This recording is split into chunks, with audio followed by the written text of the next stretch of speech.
4 साल तक हम बहुत रोते हैं। बेटा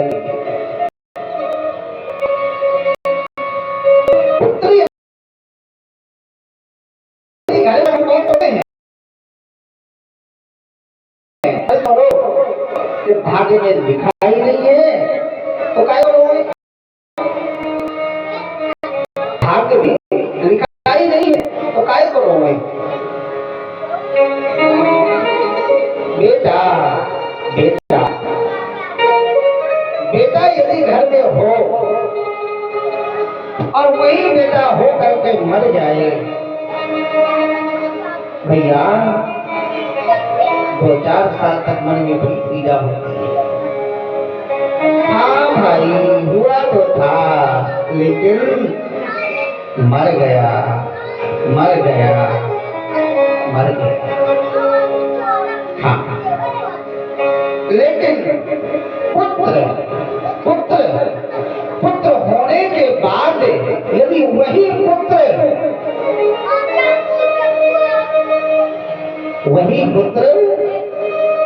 यदि नालायक हो जाए, पुत्र होने के बाद में यदि वही पुत्र नालायक हो जाए तो वही पुत्र जीवन भर रुलाता है साहब, जीवन भर रुलाता है, जीवन भर रुलाता है।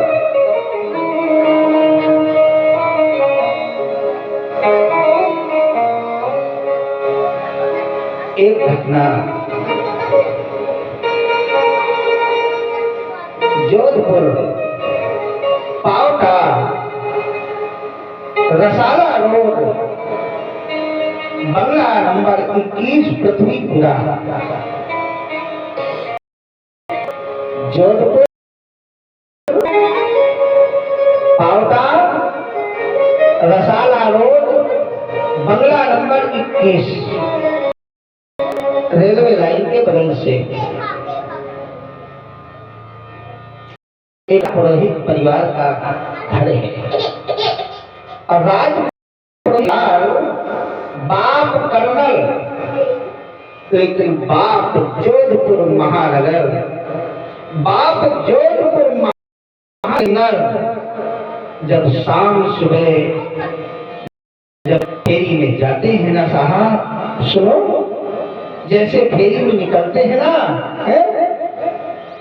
5-7 पुलिस वाले साथ में, और बाप जब निकलता है तो लोग अपनी नजरें बचा बचा करके अंदर छिप जाते हैं। और बोले साहब जी आ रहे हैं, साहब आ रहे हैं। तो यहाँ तो यूपीएमपी की बात मैं नहीं कर रहा, लेकिन जोधपुर जयपुर की तरफ चले जाओ, आज भी रजवाड़ा ठकुराई है, वही परंपरा जो पुरानी चल रही थी राजा महाराजाओं की समय की।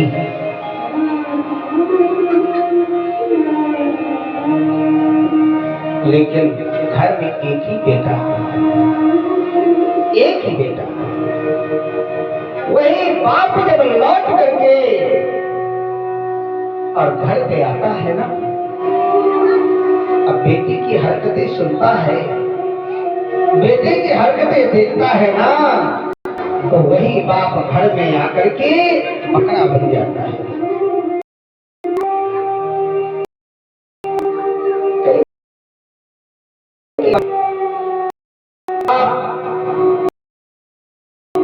दो 4 दिन तक रुकते हम लोग,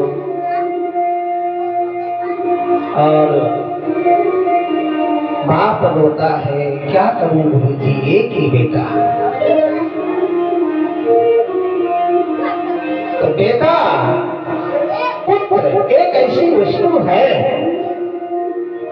इसको तोड़ भी नहीं सकते, इसको फेंक भी नहीं सकते, साहब जी इसको किसी को दे भी नहीं सकते।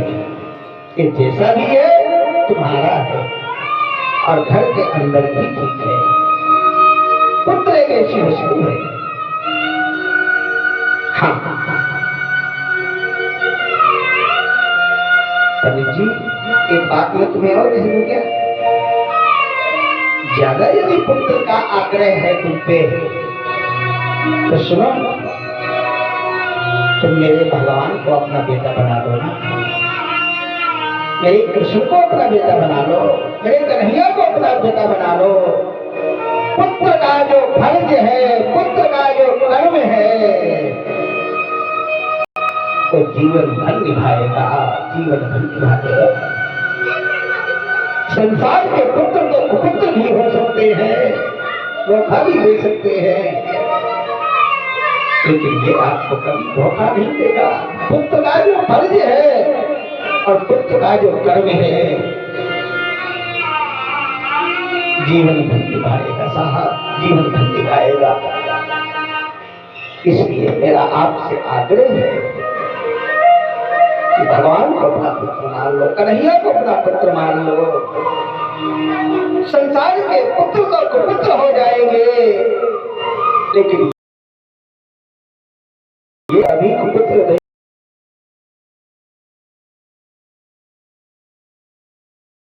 नहीं, सदा निभाएगा। ममता विश्व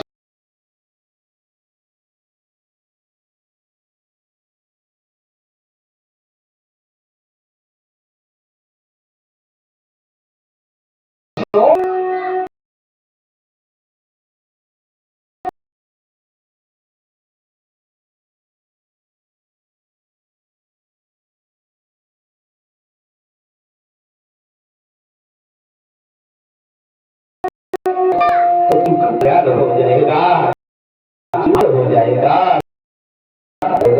उद्धार हो जाएगा।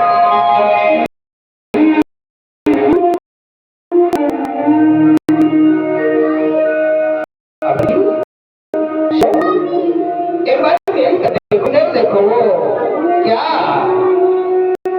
मैंने तुम्हारे मस्जिद के रेखाओं को देख लिया, मैंने तुम्हारी हाथ की रेखाओं को देख ली है साहब। एक जन्म के लिए तुम पुत्र के लिए रो रहे हो, 7 जन्म तक तुम्हें पुत्र का सप्त जन्मावधि दैवा पुत्र नहीं बचा। तुम एक जन्म के लिए रो रहे हो, पुत्र के लिए। और मैंने तुम्हारी मस्तक की रेखाओं को देख लिया है, एक जन्म नहीं, 7 जन्म तक तुम्हें पुत्र का स्मरण है, 7 जन्म तक तुम्हें पुत्र का स्मरण है। ये व्यक्ति का मस्तक होता है ना, मस्तक में पूरा भाग लिखा होता है। हाँ, क्या थोड़ा व्यक्ति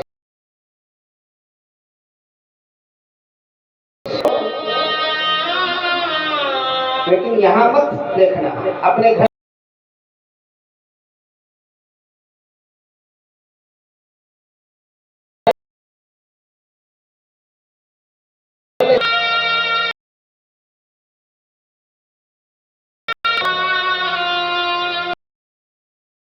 एक किसी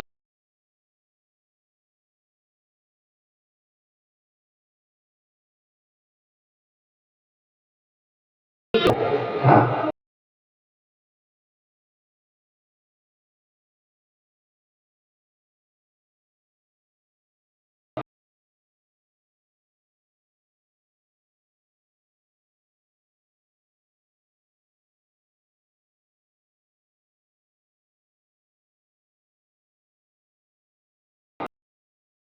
मणि बन, अब मैं आपको दिखाऊंगा नहीं।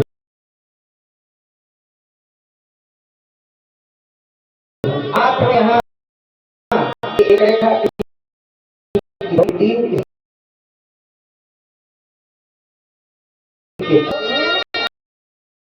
हम क्या ऊपर धारे में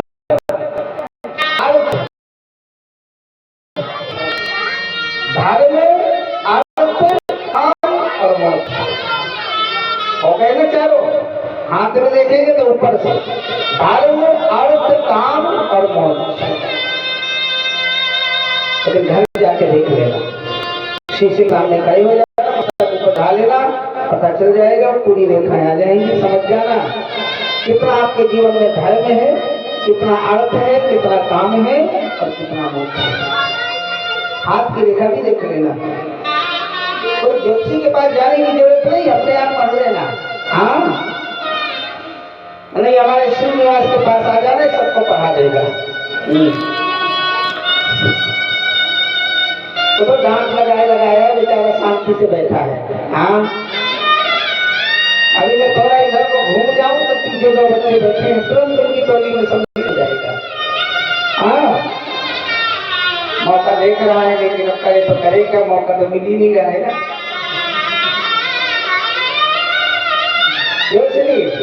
खोखरी कमर सीधी करके, हाँ और थोड़ी ऊपर, हाँ बिल्कुल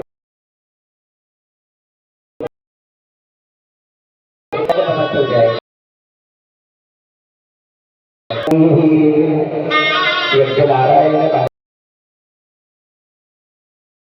कहते हैं भैया मैंने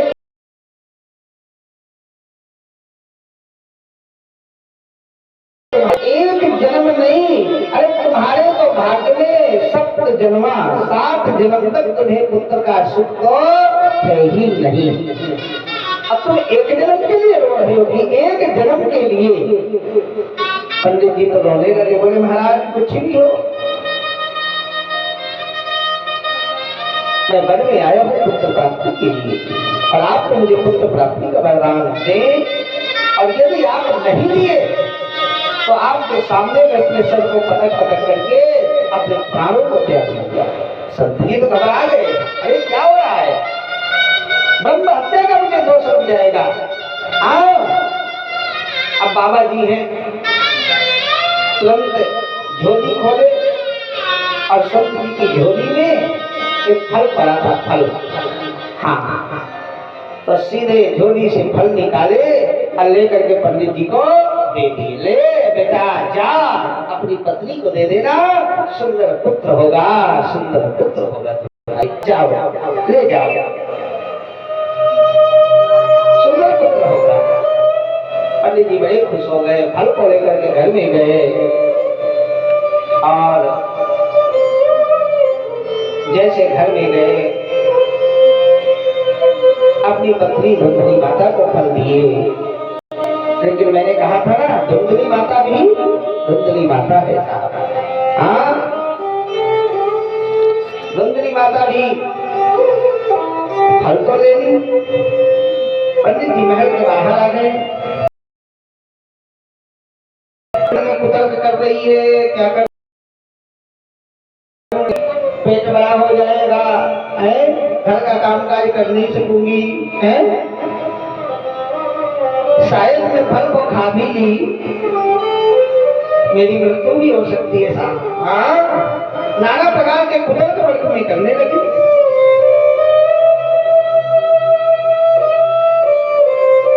जैसे नाना प्रकार के कुतर्क मन में करने लगी, बैठे विचार कर रही थी। पड़ोस में उसकी बड़ी बहन रहती थी,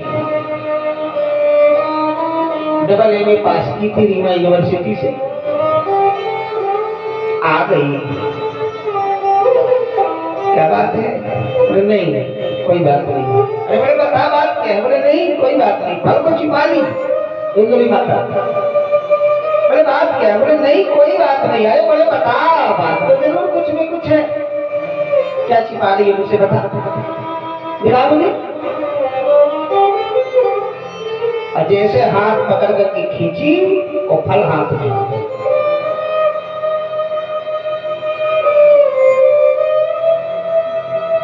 ये फल? बोले हाँ। देख तो तेरे जीजा जी है ना, कोई पंडित जी के पास गए थे, बाबा जी के पास गए थे और बाबा जी ने फल दिया है। बोले इस फल को जाके अपने पत्नी को दे देना, खाएगी, सुंदर पुत्र होगा। एमए पास की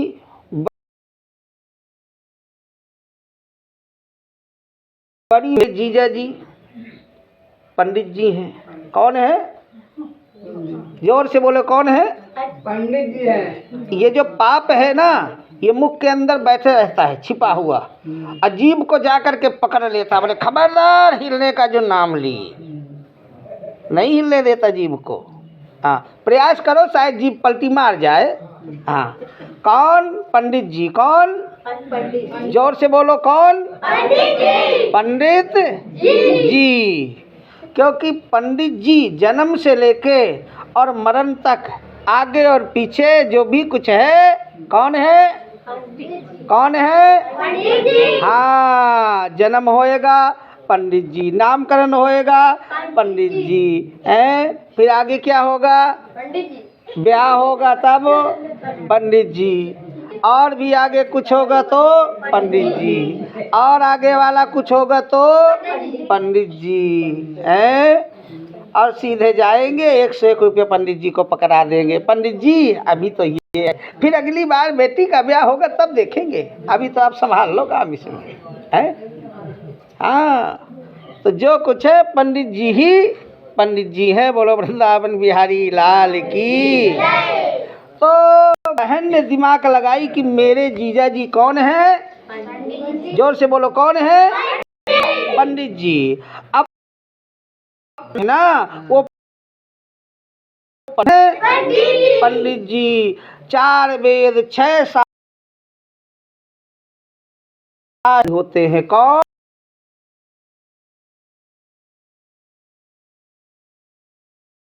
होता है ना, उसके अंदर थोड़ा अहंकार जरूर होता है। बोलो लाल की।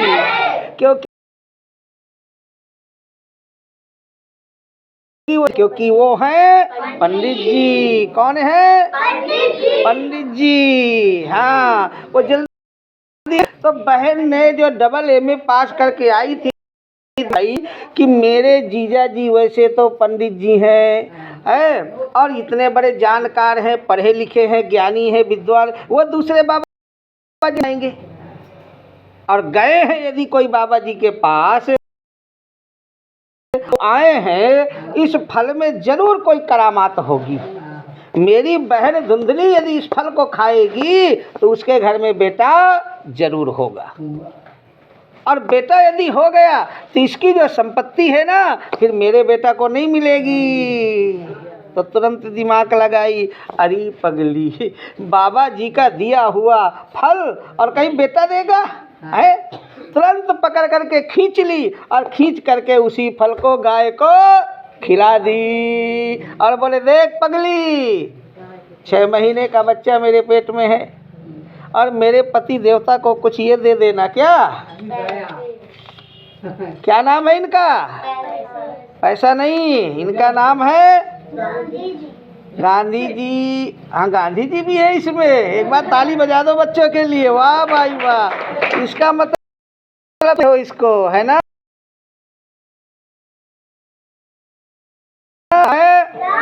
इसका नाम है मनीराम। क्या नाम है? क्योंकि राम के बगैर कोई काम होता नहीं है, चाहे कथा में ही जाओ, है कि नहीं? बोलो वृंदावन बिहारी लाल की। तो इनका नाम क्या है? मनीराम। चलो कर दो, चाहे लाल लगा दो, चाहे राम लगा दो। क्या नाम है? मनीराम। बोलो वृंदावन बिहारी लाल की। बहन कहने लगी तुम मेरे अपने जीजा ऐसा करना कि मेरे पति देवता को कुछ दे देना, ये मनीराम, वो राजी हो जाएंगे, और मेरा जो बेटा है ना तुम ले लेना, मेरा बेटा तुम ले लेना, और तब तक तुम गर्भवती बन करके महल के अंदर रहो। भैया वैसा ही हुआ, गर्भवती बन करके महल के अंदर हैं। अब जैसे गर्भवती बन करके महल के अंदर हैं और समय आया, समय के अनुसार दासी से पुत्र लिया गया। जो दासी से पुत्र लिया गया उसका नाम तो रखा गया धुंधकारी। जिस दिन दासी से पुत्र लिया गया, दासी का पुत्र, उसी दिन गाय के गर्भ से भी बेटा हुआ, जो फल खिलाया गया था। हाँ, कान तो थे लंबे लंबे गाय के जैसे, लेकिन बालक बड़ा सुंदर बालक था, बछड़ा बड़ा सुंदर। पंडित जी को पता चला, पंडित जी बड़े खुश हुए। गाय के बछड़े को भी देखे, इधर दासी का पुत्र को भी देखे, तो पंडित जी खुश हो गए। दोनों का नामकरण संस्कार कराए। गाय के गर्भ से जो बालक हुआ उसका नाम गोकर्ण रखे, और दासी से जो पुत्र का नाम रखे धुंधकारी। गोकर्णो पंडितो ज्ञानी, धुंधकारी महा खलहा। क्या बात है, वाह भाई वाह, क्या संतों के भाव हैं, क्या संतों के विचार हैं साहब। अब देखो, धुंधकारी धीरे धीरे बड़ा होने लगा। इकलौता पुत्र, ध्यान देना थोड़ा, इकलौता पुत्र। जिस घर में इकलौता पुत्र हो उस बच्चे के बिगड़ने के आसार ज़्यादा होते हैं।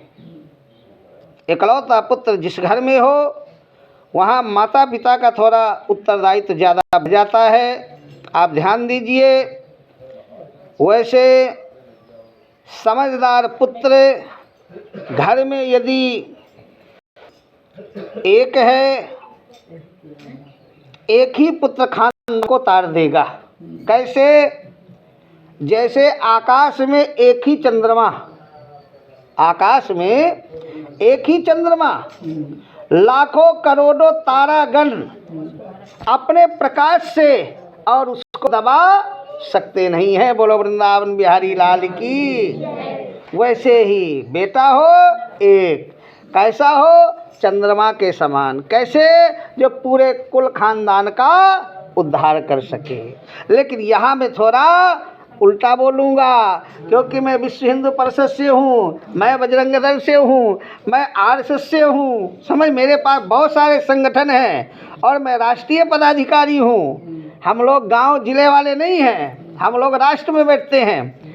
तो यहाँ हम लोग थोड़ा सा विपरीत बोलेंगे। क्या विपरीत बोलेंगे? घर में बेटा हो, हर सनातनी हिंदू के घर में हम दो हमारे नहीं चलेगा, हम दो आगे नहीं चलेगा। तो घर में 10-10 बेटे होना चाहिए। घट रही है कि बढ़ रही है? हिंदुओं की संख्या घट रही है कि बढ़ रही है?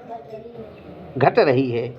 इसलिए कहना है, आग्रह है कि प्रत्येक सनातनी हिंदुओं के घर में एक बेटा नहीं 10-10 बेटे हों। जो आप रख सकते हैं आप रखिए, और हमारे गुरुकुलों में उन बच्चों को और भेजो। हम लोग उनको पढ़ा लिखा करके विद्वान बनाएंगे, योग्य बनाएंगे और धर्म का प्रचार करेंगे, सनातन हिंदू धर्म की ओर अच्छा करेंगे।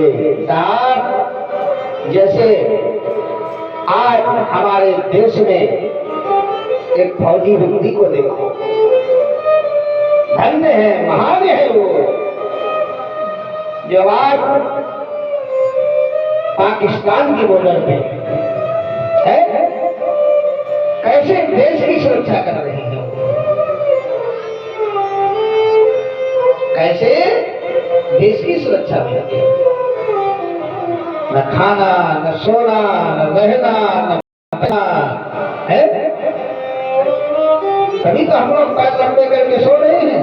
आपको पता है कितने कितने देशों में युद्ध चल रहा है, और कब से युद्ध चल रहा है।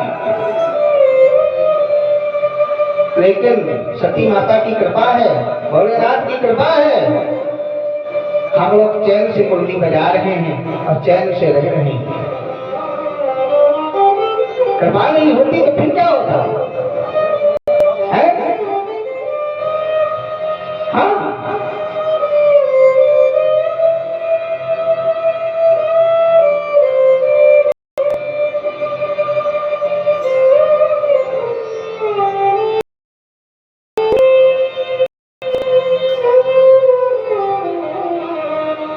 तो चलिए थोड़ा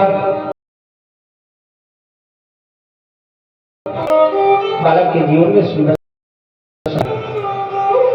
उसको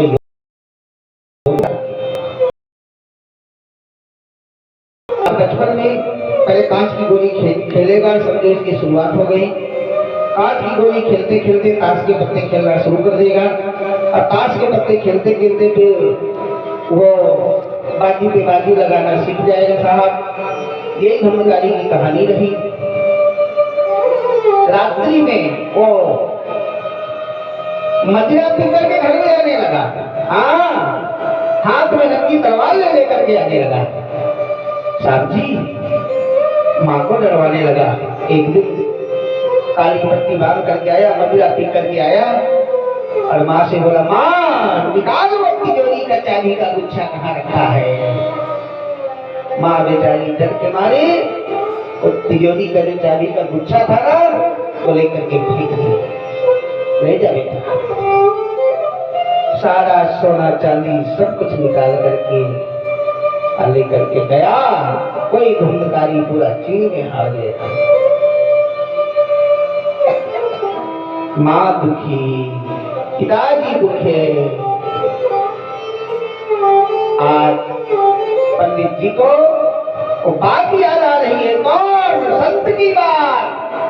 संत जी ने जो कहा था, बेटा 7 जन्मावधि, 7 जन्म तक तुम्हें पुत्र आश्रम, पुत्र नहीं बचा, नहीं बचा।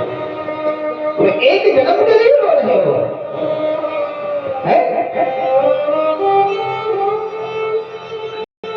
बैठ करके कोने में रो लेते। काफी समय निकल गया पंडित जी को, जैसे काफी समय निकल गया पंडित जी को।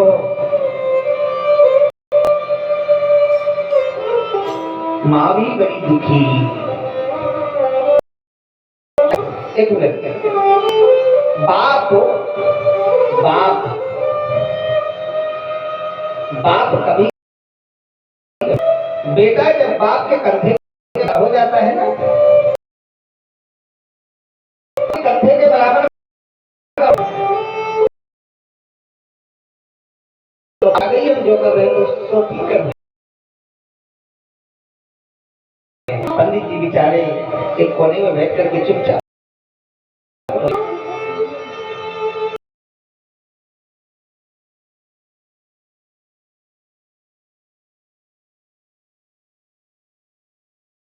चुपचाप रो लेंगे।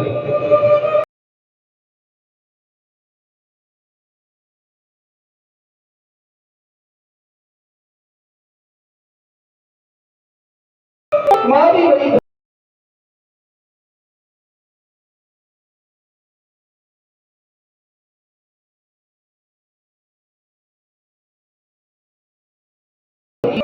कलश और कुएं में गिर करके आत्महत्या कर दी। इतनी मां दुखी हो गई। पिताजी बेचारे घर में एक कोने में बैठे बैठे रो लेते।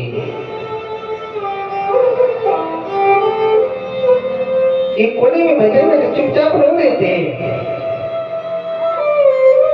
कई बार गोकर्ण जी ने देखा, बात क्या है। जब भी मैं देखता हूँ तो पिताजी रोते रहते हैं। एक दिन पिताजी ने, गोकर्ण जी ने गए और जाकर के बोले, पिताजी पिताजी क्या बात है, क्या बात है। पंडित जी ने जैसे गोकर्ण जी को देखा तो अपने आंखों के आंसुओं को तुरंत समाप्त कर दिए और